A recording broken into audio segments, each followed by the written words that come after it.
Children's literature and its impact on the environment. Children changing the world. The root of the matter.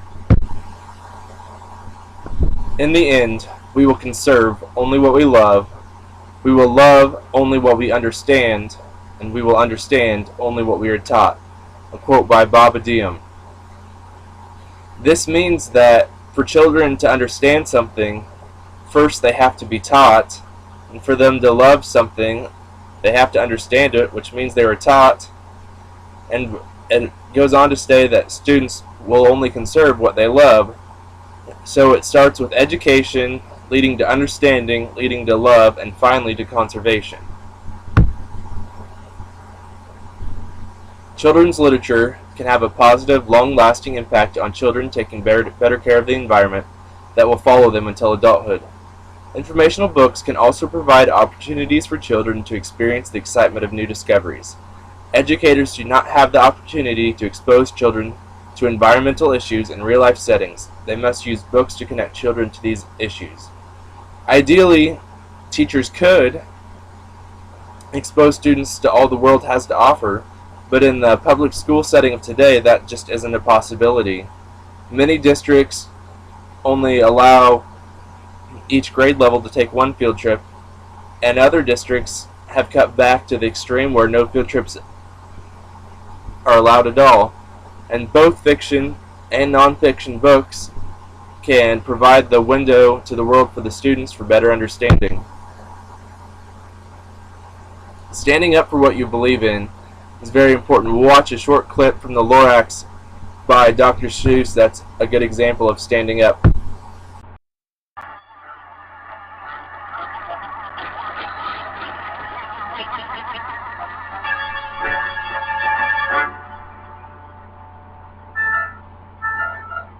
We see it. I speak for the trees. Let them grow. Let them grow. But nobody listens too much, don't you know? I speak for the trees, and I'll yell and I'll shout for the fine things on earth that are on their way out.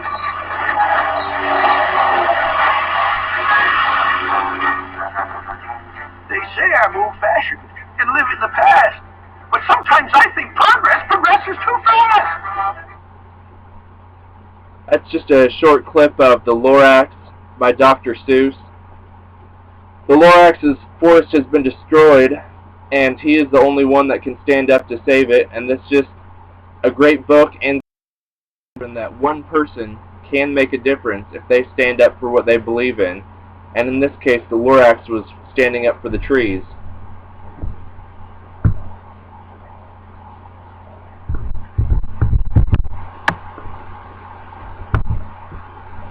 Love is the core.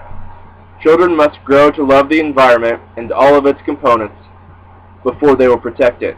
How? With children's books. Our Global Greenhouse by Corel, The Berenstain Bears Don't Pollute Anymore by Sanajan Bernstein, How Green You Are by Bellamy, The Earth and I by Osh, Environmental Destructions by Rosens, Earth Day by Lowry, and Ice Stink by McMullen, and The Lorax by Dr. Seuss are just a great start to get children interested in environmental issues. Some of those are non-fiction books. How Green Are You teaches students tips on how they can improve their lifestyle at home, using less water, using less electricity, walking as much as possible, and encouraging family members to do the same.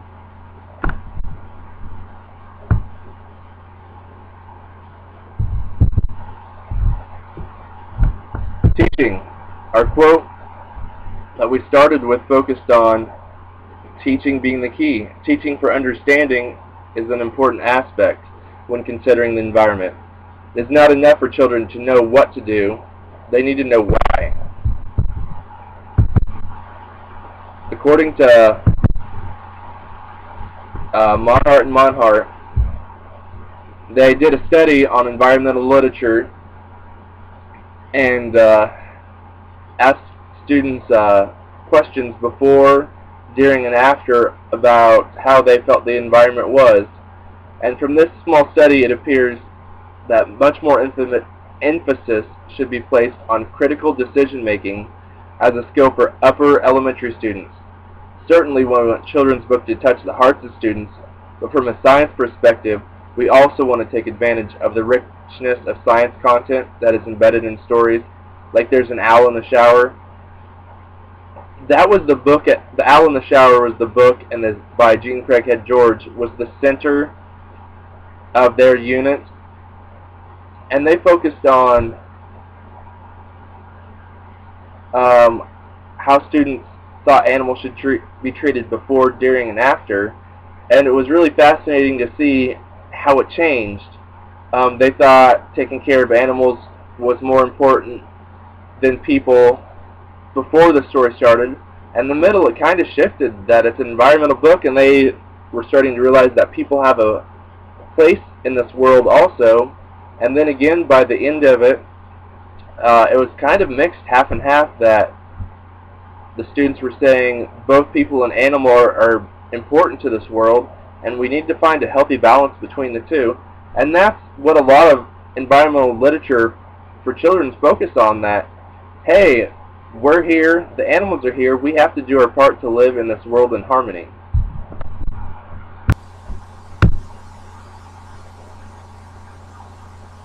Conservation is the key to environmental literature. It's the reason environmental literature was created. The fact is, when kids talk, grown-ups listen, and when kids do things, grown-ups pay attention. You don't have to be famous or rich or important to get grown-ups to listen. You just have to ask, so what are you going to do?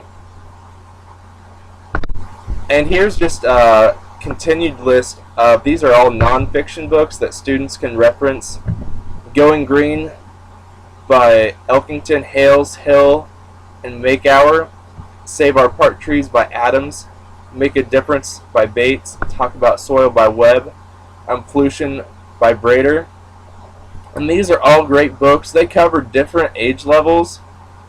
And I don't have an issue with even older students going back and reading the lower level books at this point, because there are still great concepts, and it simplifies exactly what they need to be doing. This is the beginning steps. We start with the young students and have them do one thing, and then that'll become routine, and then the next stage of students can do another thing, and once that becomes routine, it keeps building and building and building.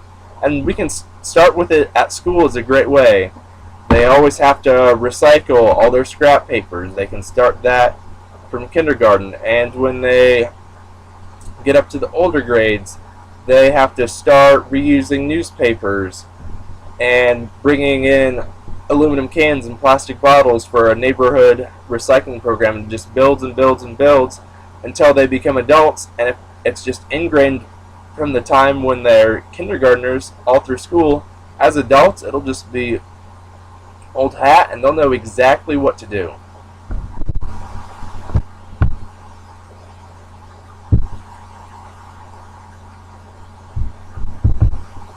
So, what are our results? What's the fruit there that's hanging on our tree?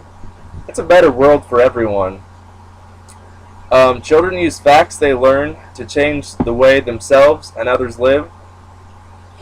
Almost half of all water which falls on land as rain or snow is used by people. Every year, a forest the size of Maine is cut down to provide the United States with paper. Those are a few facts from Dan's book. Almost half of all water which falls on land as rain or snow is used by people. That's a fact that students can grasp easily. That's amazing how much water is wasted. What about water for people?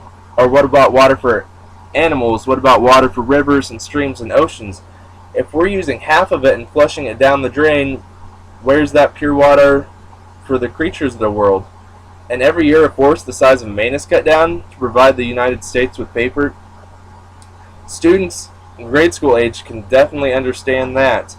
They go through papers and papers and papers every single day, and just teaching them that one fact to memorize and teach them every time you're done with the paper. It doesn't go in the recycling bin. If it's not going in the trash, it goes in the recycling bin. If it's not going home, to show mom and dad. And if they can grasp that from the young age, it'll build on up, and then maybe in first grade they can start thinking about water. They need to reduce the amount of water they use as they're brushing their teeth. They can turn off the faucet.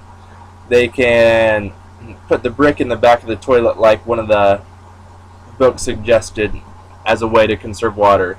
They can talk their parents into not watering the lawn. It's not necessary, or at least watering as much. If they let it soak and let the grass get longer roots, the grass will be better off in the long run. It won't be as fragile. And understanding the facts about the world they love allow children to make habits to keep for a lifetime. Choosing to live green sets an example for everyone around you. And that's it. I mean, the point of environmental literature is to change children for a lifetime. They're not going to change the world as a 6-year-old, but they can start if they cut down on the amount of lights on in the house, if they learn to shut off the light as they leave the room. If they get in the habit from they're little, it can carry on. If their parents see them doing it, they can start picking up. But the key to environmental literature is to start young, and by the time they're adults, it'll be habits, and they'll just continue to do it and continue to do it and keep finding better ways to keep improving and keep improving. And as an adult, their voice can go even farther and influence more people. It's not just their parents seeing them or their teachers seeing them or peers at school seeing them. It's coworkers. They have access to the internet that's unrestricted. They can share their ideas on blogs and web pages, or even write a book, create a presentation for a class. And I'll reiterate again, because it's the whole point of environmental literature. Starting as a child, getting it ingrained is the key to having a better world.